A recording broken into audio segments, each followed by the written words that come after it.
तो दोस्तों, आज मैं आपके लिए लेकर आया हूं पिज्जा डिलीवरी बॉय की एक बेहद डरावनी कहानी। कहानी बहुत ही डरावनी है, इसलिए आप लोग वीडियो को अंत तक जरूर देखें। दोस्तों, अगर आपके पास कोई डरावनी सच्ची कहानी है तो आप मुझे इंस्टाग्राम पर अपनी कहानी भेज सकते हैं। वीडियो शुरू करने से पहले मुझे आप सबसे छोटी सी रिक्वेस्ट है कि अगर आप मेरे चैनल पर नए हैं तो मेरे चैनल को सब्सक्राइब करना और मेरी वीडियो को लाइक भी करना। और दोस्तों, कमेंट करके हमें जरूर बताना कि हमारी कहानी आपको कैसी लगी, और आप अपना नाम भी लिखना और यह भी बताना कि आप किस शहर से मेरी वीडियो को देख रहे हो। तो चलिए दोस्तों, बिना समय बर्बाद किए कहानी शुरू करते हैं। रात थी करीब 12:30 बजे की। बारिश की पिट पिट धुआं सा रात के सन्नाटे को और भी गहरा कर रहा था। मैं राहुल दीक्षित, एक पिज्जा डिलीवरी बॉय, अपनी बाइक की स्टीयरिंग पकड़े एक अंधेरी गली में घुसा था। Order number 345। एड्रेस कुछ अस्पष्ट था, लेकिन पैसों की तंगी ने मुझे डर को पीछे धकेलने पर मजबूर किया था। गली जितनी आगे बढ़ती गई उतना ही अंधेरा घना होता गया। पेड़ों की डालियां जैसे राक्षसों की उंगलियां होकर मुझे खींच रही थीं। एक खटारा सा घर सामने आया जिसके दरवाजे पर नंबर 343 लिखा था। दिल धड़क रहा था जैसे किसी अनदेखे जानवर के पिंजरे में बंद हो गया हो। घंटी बजाई, लेकिन कोई जवाब नहीं आया। दोबारा घंटी बजाई, फिर भी सन्नाटा ही रहा। थोड़ी हिम्मत जुटाकर दरवाजा धीरे से खोला। अंदर का नजारा देखकर मेरी सांसें थम सी गईं। घर के अंदर का हर कोना काले धुएं से भरा था। एक खौफनाक खामोशी थी, सिवाय एक धीमी सी आवाज के जो कहीं दूर से आ रही थी, जैसे किसी की चीख या फिर किसी जानवर की कराह। फोन की टॉर्च जलाकर अंदर बढ़ा। धुआं इतना गाढ़ा था कि कुछ दिखाई नहीं दे रहा था। हर कदम पर डर साथ साथ चल रहा था। अचानक मेरा पैर किसी चीज से टकराया। नीचे देखने की हिम्मत जुटाते हुए मैंने टॉर्च की रोशनी नीचे की ओर डाली। वहां फर्श पर पड़ी थी एक लाश जिसका चेहरा पूरी तरह से जल चुका था। शोर मचाने की बजाय मैं पीछे हटा। दरवाजा बंद करके भागने की कोशिश की, लेकिन दरवाजा बंद नहीं हो रहा था, जैसे कोई बाहर से दबा रहा हो। पीछे मुड़कर देखा तो देखा कि धुएं के बीच से एक आकृति उभर रही है। एक ऐसा रूप जो इंसान का नहीं लग रहा था। उसकी आंखें दो जलती हुई अंगारों की तरह थीं। मैं दौड़ा, लेकिन वो आकृति भी मेरे पीछे दौड़ी। मेरी सांसें फूल रही थीं, पैरों में ताकत नहीं बची थी, और फिर मेरे पैरों ने जैसे काम करना ही छोड़ दिया हो। हर कदम एक युद्ध जैसा लग रहा था। धुएं के उस घने कोहरे में वो आकृति जैसे मेरे ही सांसों को अपना निशाना बना रही थी। उसकी आंखों में एक भूख थी, एक पिशाच जैसी भूख जो मुझे निगल जाना चाहती थी। दिल की धड़कनें कानों में गूंज रही थीं। एक तरफ डर था तो दूसरी तरफ जिंदगी की लालसा। मैं दौड़ता रहा उस अंधेरी गली में, जैसे मौत मेरे पीछे सांस ले रही हो। हर मोड़ पर मुझे लगा कि वो मेरे बराबर आ जाएगी, लेकिन मैं भागता रहा। अचानक मेरे पैर किसी चीज से फिसले और मैं जोर से गिरा। उठने की कोशिश की, लेकिन शरीर में जैसे जान ही नहीं बची थी। धीरे धीरे आंखें बंद हो रही थीं, और फिर मैंने वो आवाज सुनी, वो ही आवाज जो घर के अंदर सुनी थी, वो कराहती हुई आवाज। इस बार आवाज पास थी, बहुत पास। मुझे लगा जैसे कोई मेरे कान के पास ही सांस ले रहा हो। धीरे धीरे आंखें खोली, और फिर मेरी आंखें धीरे धीरे खुली, और जो मैंने देखा वो मेरी समझ से परे था। मेरे ठीक ऊपर धुएं के उस घने कोहरे में एक चेहरा तैर रहा था। एक ऐसा चेहरा जिसे मैं शब्दों में बयान नहीं कर सकता। वो चेहरा किसी इंसान का नहीं था, बल्कि एक राक्षस का था। उसकी आंखें दो जलती हुई कोयले की तरह थीं, जो सीधे मेरी आत्मा में घुस रही थीं। दिल की धड़कनें रुक सी गई थीं। शरीर में सिर्फ एक ही सवाल घूम रहा था, मैं कहाँ हूं? ये सब सच है या बस एक बुरा सपना? लेकिन जवाब मिलने से पहले ही वो चेहरा मेरे और करीब आ गया। उसकी सांसें मेरी गर्दन पर महसूस हो रही थीं, एक जहरीली सांस जो मेरी जान लेने को बेताब थी। मैं चीखना चाहता था, लेकिन मेरी आवाज नहीं निकल रही थी। मैं भागना चाहता था, लेकिन मेरे शरीर में कोई ताकत नहीं बची थी। मैं सिर्फ इतना कर सकता था कि अपनी आंखें बंद कर लूं और उस खौफनाक दृश्य से बचने की कोशिश करूं। लेकिन आंखें बंद करने से कुछ नहीं हुआ। वो चेहरा अब भी मेरे सामने था और वो मुझ पर झुक रहा था। उसकी सांसें मेरी त्वचा को छू रही थीं, जैसे कोई जहरीला कीड़ा रेंग रहा हो। और फिर मैंने महसूस किया कि वो मेरा चेहरा सूंघ रहा है, जैसे कोई शिकारी अपने शिकार को सूंघता है। डर ने मुझे पूरी तरह से घेर लिया था। मैं समझ गया था कि मैं यहां से जिंदा नहीं निकल पाऊंगा, लेकिन फिर भी मैं हार नहीं मानना चाहता था। मैं जिंदगी से लड़ना चाहता था, उस राक्षस से लड़ना चाहता था जो मेरी जान लेने आया था। और तभी अचानक कुछ हुआ जो मेरी समझ से परे था। एक तेज रोशनी चमकी और वो राक्षसी चेहरा गायब हो गया। मैं अपनी आंखें खोलकर देखा, लेकिन कुछ नहीं दिखाई दिया। सिर्फ एक सन्नाटा था, और वो खौफनाक सांसें भी अब नहीं आ रही थीं। मैं धीरे धीरे उठा और अपने चारों ओर देखा। मैं अब भी उसी अंधेरी गली में था, लेकिन वो धुआं अब नहीं था और वो राक्षस भी गायब था। क्या ये सब सच में हुआ था, या फिर ये सब मेरी कल्पना का खेल था? मुझे नहीं पता था, लेकिन एक बात पक्की थी, मैं अब कभी भी रात के अंधेरे में पिज्जा डिलीवरी नहीं करूंगा। इस रात ने मुझे एक ऐसा डर दिखाया था जिसे मैं कभी नहीं भूल पाऊंगा। और अब हर रात जब मैं सोता हूं तो मुझे उस राक्षसी चेहरे का खौफ सताता है। अंधेरे में खड़े खड़े मैं अपने दिल की धड़कनें सुन रहा था, जैसे वो किसी ड्रम की थाप हो।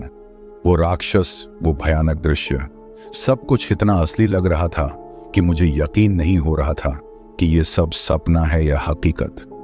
मेरी आंखें डर से फटी हुई थीं और मैं धीरे धीरे पीछे हट रहा था। तभी मुझे कुछ ऐसा लगा जैसे कोई मेरी पीठ पर हाथ रख रहा हो। दिल की धड़कनें और तेज हो गईं। मैं घूमने की हिम्मत नहीं जुटा पा रहा था, बस खड़ा रहा जैसे एक पत्थर की मूर्ति बन गया हूं। फिर धीरे धीरे एक आवाज सुनाई दी, एक ऐसी आवाज जो मेरे खून को जमने पर मजबूर कर रही थी। वो आवाज मेरे ही कानों के पास से आ रही थी, जैसे कोई मेरे कान में फुसफुसा रहा हो। तुम भाग नहीं सकते।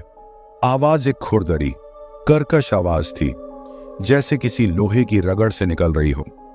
मेरा शरीर कांपने लगा, जैसे सर्दी की रात में।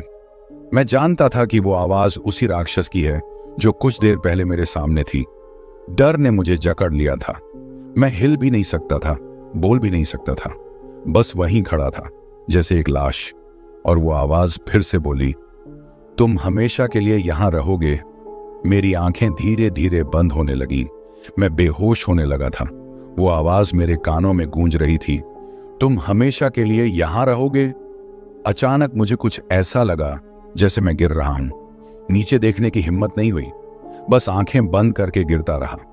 मुझे लगा जैसे मैं एक काले कुएं में गिर रहा हूं, जहां से वापसी नहीं है। कुछ देर बाद मुझे लगा जैसे मैं जमीन पर गिरा हूं, लेकिन यह जमीन नहीं थी, बल्कि कुछ और ही था। मेरे शरीर में हर हड्डी टूट रही थी। दर्द इतना ज्यादा था कि मैं चिल्लाना चाहता था, लेकिन मेरी आवाज नहीं निकल रही थी। धीरे धीरे दर्द कम होने लगा, लेकिन अब मुझे एक और एहसास हो रहा था, एक ठंडक जो मेरे शरीर में फैल रही थी। मुझे लगा जैसे मैं जम रहा हूं, बर्फ बन रहा हूं। मेरी आंखें धीरे धीरे खुली। मेरे सामने अंधेरा था, लेकिन इस बार वो अंधेरा अलग था। वो एक जीवंत अंधेरा था जो मुझे खींच रहा था। तभी मुझे कुछ दिखाई दिया, एक आकृति, एक परछाई जो धीरे धीरे मेरे पास आ रही थी। वो आकृति इतनी डरावनी थी कि मेरी रूह कांप उठी। उसका चेहरा नहीं था, बस दो खाली आंखों की जगह दो खाली गड्ढे थे। वो आकृति मेरे पास आती गई और फिर वो आकृति मेरे सामने आई और मैं देखकर स्तब्ध रह गया। वो कोई इंसान नहीं था, बल्कि एक छाया जैसा कुछ था। उसका शरीर धुएं से बना हुआ था और उसकी आंखें दो जलती हुई कोयले की तरह चमक रही थीं। उसका मुंह एक खाली खोल की तरह था, जिससे कोई आवाज नहीं निकल रही थी। मैं पीछे हटना चाहता था, लेकिन मेरे पैरों ने जवाब नहीं दिया। मैं वहीं जड़ की तरह खड़ा रहा, उस भयानक दृश्य को देखता रहा। वो आकृति धीरे धीरे मेरे पास आ रही थी और हर कदम के साथ मेरा डर बढ़ता जा रहा था। मैंने अपनी आंखें बंद कर लीं और मन ही मन में भगवान से प्रार्थना करने लगा, लेकिन कोई फायदा नहीं हुआ। वो आकृति मेरे पास आती रही और मुझे लगा जैसे वो मेरे अंदर घुसने वाली है। अचानक मुझे एक तेज दर्द हुआ, जैसे कोई मेरे सीने में छुरा घोंप रहा हो। मैं चिल्लाया, लेकिन मेरी आवाज एक फुसफुसाहट की तरह ही निकली। मैं गिरने लगा, लेकिन इस बार मैं नीचे नहीं गिरा, बल्कि ऊपर उठने लगा। मेरी आंखें फिर से खुलीं और मैंने देखा कि मैं एक अंधेरे कमरे में हूं। कमरे में कोई खिड़की नहीं थी, बस चारों तरफ काली दीवारें थीं। मैं उठने की कोशिश की, लेकिन मेरा शरीर किसी जाल में फंसा हुआ था। तभी मुझे फिर से वो आवाज सुनाई दी, वो ही आवाज जो मेरे कानों में गूंज रही थी। तुम हमेशा के लिए यहां रहोगे, अंधेरे कमरे में अकेला। मैं अपने मन की आवाज सुनने लगा था, वो आवाज जो कह रही थी, यहां से निकल जाओ, भाग जाओ। लेकिन मेरे पैर जकड़े हुए थे, जैसे जमीन में गाड़े गए हों।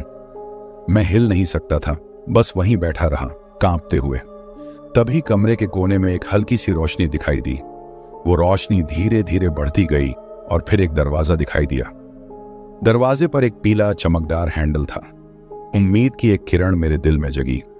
शायद ये उस कमरे से निकलने का रास्ता हो। हिम्मत जुटाकर मैं धीरे धीरे दरवाजे की तरफ बढ़ा। मेरे हाथ कांप रहे थे, लेकिन मैंने दरवाजे का हैंडल पकड़ लिया। दरवाजा धीरे धीरे खुला और एक तेज रोशनी ने मेरी आंखों को चकाचौंध कर दिया।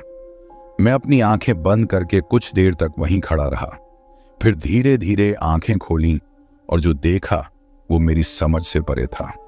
मैं एक लंबे सुनसान गलियारे में खड़ा था। गलियारा काले पत्थरों से बना हुआ था और चारों तरफ सन्नाटा था। सिर्फ मेरी सांसों की आवाज सुनाई दे रही थी। मैं धीरे धीरे आगे बढ़ा। गलियारा बहुत लंबा था और मुझे लग रहा था कि यह कभी खत्म नहीं होगा। मैं डर से कांप रहा था, लेकिन पीछे जाने की हिम्मत नहीं जुटा पा रहा था। तभी मुझे कुछ सुनाई दिया, एक धीमी सी आवाज, जैसे किसी के पैरों की आवाज। मैं रुक गया और सांस रोककर सुनने लगा। आवाज धीरे धीरे पास आ रही थी। मैं डर गया और दिल की धड़कनें तेज हो गईं। मैं पीछे मुड़ना चाहता था, लेकिन मेरे पैरों ने जवाब नहीं दिया। मैं वहीं खड़ा रहा, जैसे एक पत्थर की मूर्ति बन गया हूं। और फिर वो आवाज मेरे बिल्कुल पास आ गई। वो कदमों की आवाज अब साफ सुनाई दे रही थी, धीरे धीरे पास आ रही थी, जैसे कोई मेरे पीछे ही चल रहा हो। मेरा दिल धड़क रहा था, जैसे किसी ड्रम की थाप हो। पसीना छूट रहा था, लेकिन ठंड लग रही थी। मैंने सांस रोक ली और आंखें बंद कर लीं। शायद अगर मैं कुछ नहीं देखूंगा तो वो मुझे नहीं देख पाएगा, लेकिन ये सोच बेकार थी। मुझे पता था कि वो मुझे देख रहा है, महसूस कर रहा है। अचानक मुझे लगा जैसे कोई मेरे बाल खींच रहा है। चीखने की कोशिश की, लेकिन आवाज नहीं निकली। मेरी आंखें अपने आप खुल गईं। मेरे सामने एक काली छाया थी, जिसकी आंखें दो जलते हुए कोयले की तरह चमक रही थी। वो मुझसे कुछ इंच की दूरी पर था। मैं पीछे हटना चाहता था, लेकिन मेरे पैरों ने जवाब नहीं दिया। मैं वहीं खड़ा रहा, जैसे एक पत्थर की मूर्ति बन गया हूं। वो छाया धीरे धीरे मुंह पर झुकी और उसकी सांसें मेरी गर्दन पर महसूस हुईं। एक जहरीली सांस जो मेरी जान लेने को बेताब थी।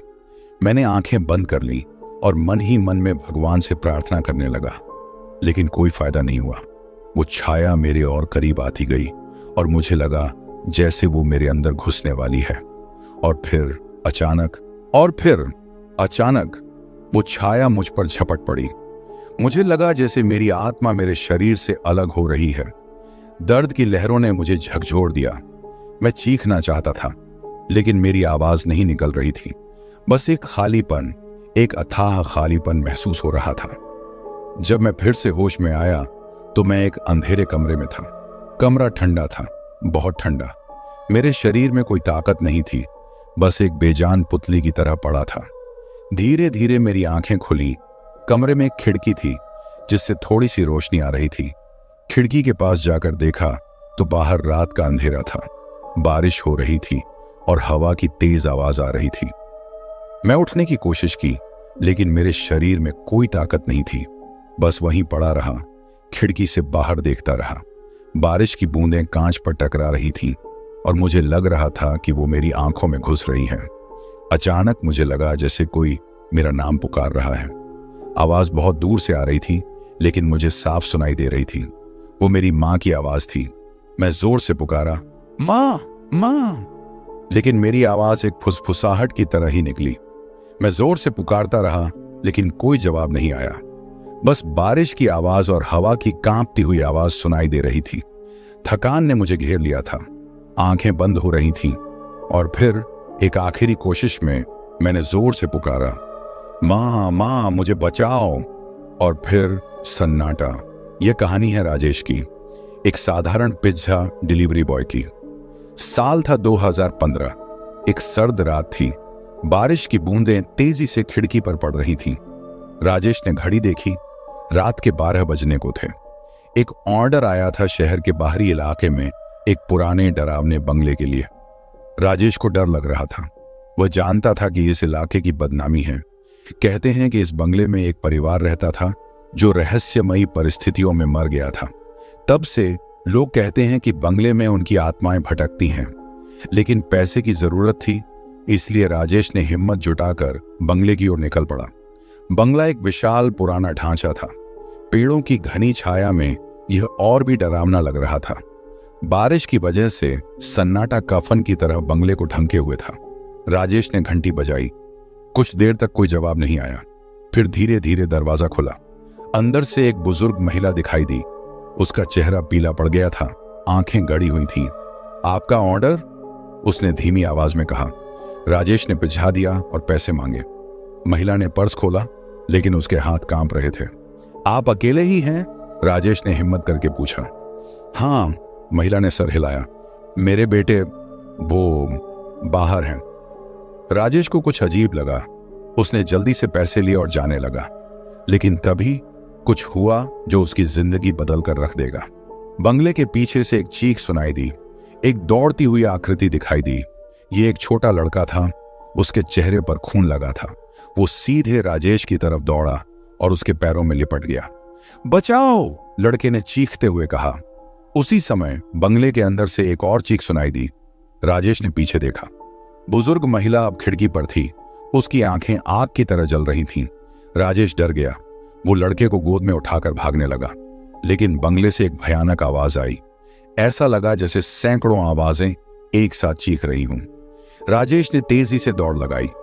वो जंगल के रास्ते भागता रहा। पीछे से आती हुई भयानक आवाजें उसे और डरा रही थीं। वो रुकना नहीं चाहता था, लेकिन उसके पैर थकने लगे थे।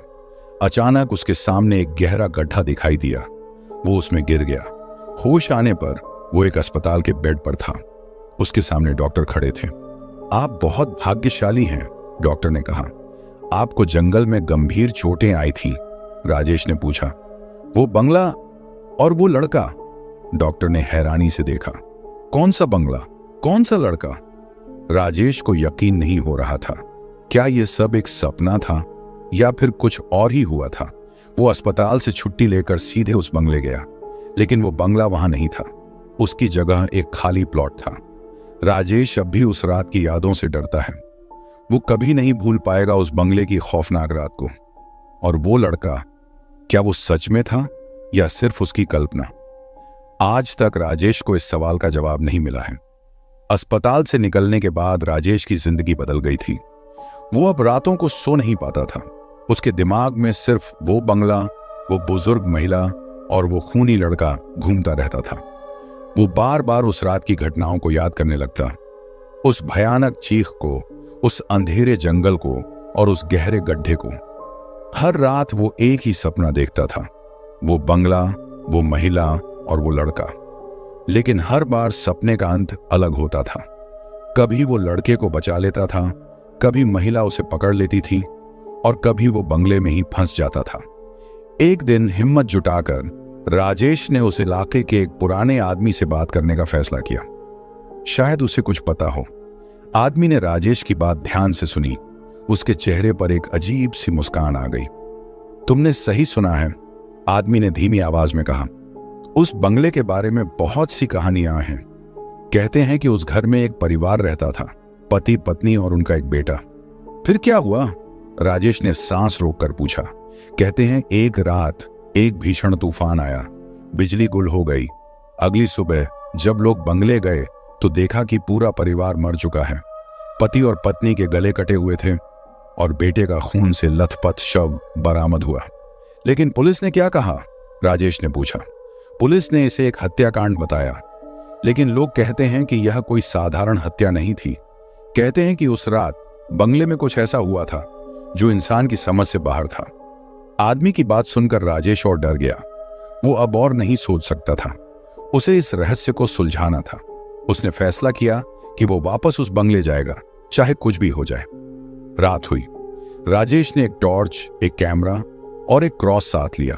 वो डरते डरते उस खाली प्लॉट पर पहुंचा जहां पहले बंगला हुआ करता था। आसपास सन्नाटा था, सिर्फ हवा की आवाज सुनाई दे रही थी।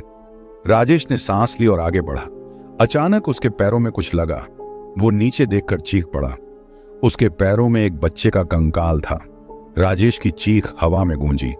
टॉर्च की रोशनी में वो कंकाल के चेहरे को देख पा रहा था। उसकी आंखें खाली थीं, लेकिन राजेश को ऐसा लगा जैसे वो उसे देख रहा हो। एक ठंडी हवा चली और कंकाल गायब हो गया। राजेश के दिल की धड़कन बढ़ गई। वो जानता था कि वो अकेला नहीं है, कुछ और भी है इस बंगले में, इस जमीन में। वो धीरे धीरे आगे बढ़ा, टॉर्च की रोशनी को ज्यादा से ज्यादा दूर तक फैलाने की कोशिश कर रहा था। अचानक उसके पीछे से एक आवाज आई। वो घूमकर देखा, लेकिन कुछ नहीं दिखा। फिर से वो आवाज आई, इस बार ज्यादा करीब से। राजेश ने टॉर्च को इधर उधर घुमाया, लेकिन कुछ नहीं दिखा।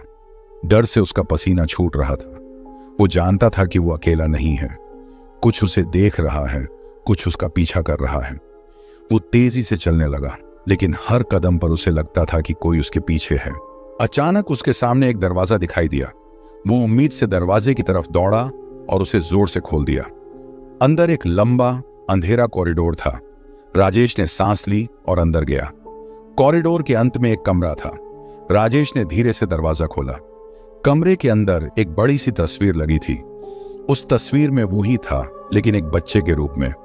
उसके साथ एक औरत थी जो उस बुजुर्ग महिला जैसी लग रही थी, और बीच में एक छोटा लड़का था, वही लड़का जिसका कंकाल उसने देखा था। तस्वीर के नीचे कुछ लिखा था।